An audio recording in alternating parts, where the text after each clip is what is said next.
Halo Sobat Purple, selama pameran Indo Defense 2022 Expo and Forum pada 2 hingga 5 November lalu, negara kita Indonesia tak hanya memamerkan alutsista produk dalam negeri bos, tetapi juga menjalani kerjasama dalam hal inovasi dan jual beli peralatan militer.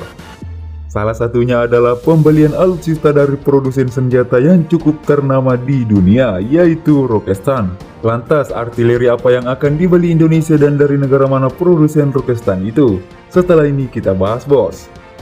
Kemudian berita kedua yang tak kalah seru, ambisi Indonesia untuk menjadi produsen baterai kendaraan listrik dunia semakin nyata bos. Apalagi negara kita ini dianugerahi cadangan nikel dan kobalt yang merupakan komponen bahan baku pembuatan baterai. Itu berarti bukan hal mustahil bagi Indonesia untuk menjadi raja baterai kendaraan listrik dunia.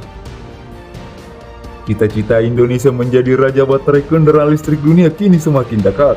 Informasi terbaru, salah satu bukti nyata proses menuju raja baterai yaitu dibangunnya 4 pabrik katoda baterai EV di kawasan Indonesia. Bahkan 2 diantaranya ternyata telah beroperasi. Nah, lantas gimana saja ke tempat yang akan dibangun pabrik tersebut serta siapa yang mengelola pabrik yang sudah beroperasi itu? Penasaran dengan beritanya? Oke, mari kita bahas satu per satu bos.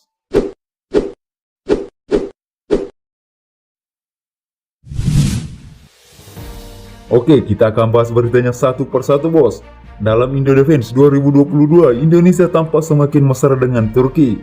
Pasalnya beberapa kontrak pengadaan senjata ditandatangani dengan negara pimpinan Erdogan tersebut. Salah satu yang menarik tentu berita penjualan rudal balistik taktis ke Indonesia. Penandatanganan kontrak pembelian rudal balistik taktis Kan asal Turki akan membuat Indonesia menjadi negara pertama di dunia yang memilikinya. Dilansir dari sumber berita berikut, Wakil Manajer Umum Roketsan, Murad Kurtulus mengatakan dengan kontrak yang ditandatangani dia akan menempatkan produk pertamanya ke dalam militer Indonesia dalam waktu dekat.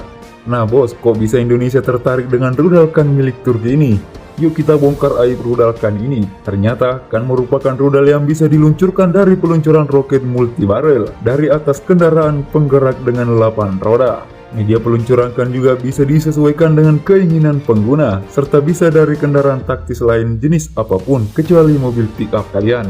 Rudal Kan hadir dengan jangkauan 174 mil atau sekitar 280 km dengan berat 2500 kg. Selanjutnya, rudal ini juga memiliki daya ledak tinggi yakni 470 kg, kan mampu dikontrol secara aerodinamis menggunakan teknologi GPS, sistem aktuasi elektromekanis, dan sistem panduan inersia. Bahkan, rudal ini bisa juga dijadikan alat pengebom presisi. Di sisi lain, kan mampu ditargetkan selama objek sedang melintas di udara. Nah, ini berarti rudal Kan bisa ditembakkan untuk target bergerak bos. Dengan adanya rudal kita ini nantinya tentu saja memperkuat pertahanan militer Indonesia. Mantap, mantap bos. Bagaimana menurut kalian mengenai berita ini? Kita langsung saja ke berita kedua bos. Komitmen Indonesia menjalani hilirisasi di sektor pertambangan memang tak main-main, khususnya nikel bos. Sejumlah pabrik pengolahan dan pemurnian nikel menjadi produk hilir sampai stainless steel hingga pabrik baterai kendaraan listrik. Menteri Koordinator Bidang Kemaritiman dan Investasi Luhut Binsar Panjaitan menyatakan bahwa Indonesia bisa mulai memproduksi baterai kendaraan listrik pada tahun 2024. Hal ini seiring dengan pengembangan hilirisasi industri nikel. Itu artinya Indonesia hanya butuh waktu 1,5 tahun lagi untuk dapat menikmati hasil produksi baterai kendaraan listrik sendiri bos. 4 pabrik katoda baterai EV tengah dibangun di kawasan industri Morowali, Sulawesi Tengah. 4 pabrik katoda baterai EV itu antara lain dikembangkan oleh PT Hue Nikel Kobalt, PT QMB Neo Energi Material, PT Fajar Metal Industri, dan PT Teluk Metal Industri.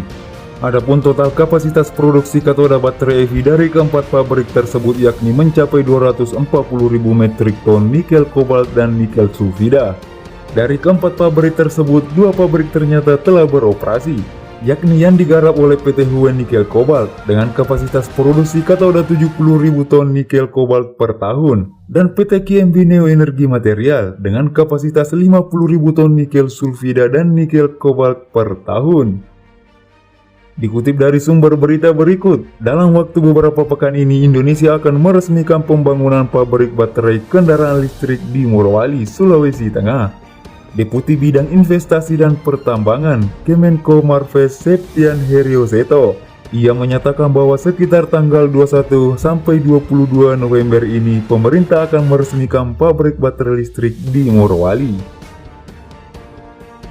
Pemerintah akan menetapkan 4 wilayah yang bakal menjadi pusat pabrik baterai kendaraan listrik. Selain kawasan industri pengolahan nikel PT Indonesia Morowali Industrial Park di Kabupaten Morowali, Sulawesi Tengah, masih ada beberapa wilayah lain yang akan menjadi pusat pengembangan pabrik baterai. Di antaranya yakni PT Indonesia Weda Bay Industrial Park atau IWIP di Kecamatan Weda, Kabupaten Halmahera Tengah, Provinsi Maluku Utara, kemudian industri di Kabupaten Konawe, dan terakhir industri di Pomala, Sulawesi Tenggara. Tak main-main bos, pemerintah dikabarkan telah menyalurkan beasiswa kepada 35 mahasiswa untuk menempuh pendidikan S2 di Cina. Sehingga ketika pabrik baterai selesai, pengoperasian pabrik baterai dapat dilakukan oleh tenaga lokal kita sendiri. Itu berarti pabrik baterai kita nantinya akan dioperasikan sepenuhnya bos, tanpa campur tangan tenaga kerja asing.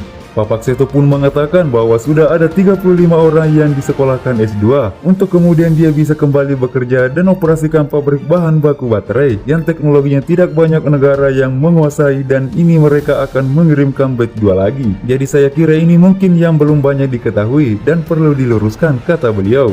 Nah, bagaimana menurut kalian mengenai dua berita yang kita bahas ini? Negara kita Indonesia tak hanya memperkuat pertahanan militer kita bos, tetapi juga mengembangkan produksi baterai besar-besaran. Silahkan tulis pendapat kalian di kolom komentar.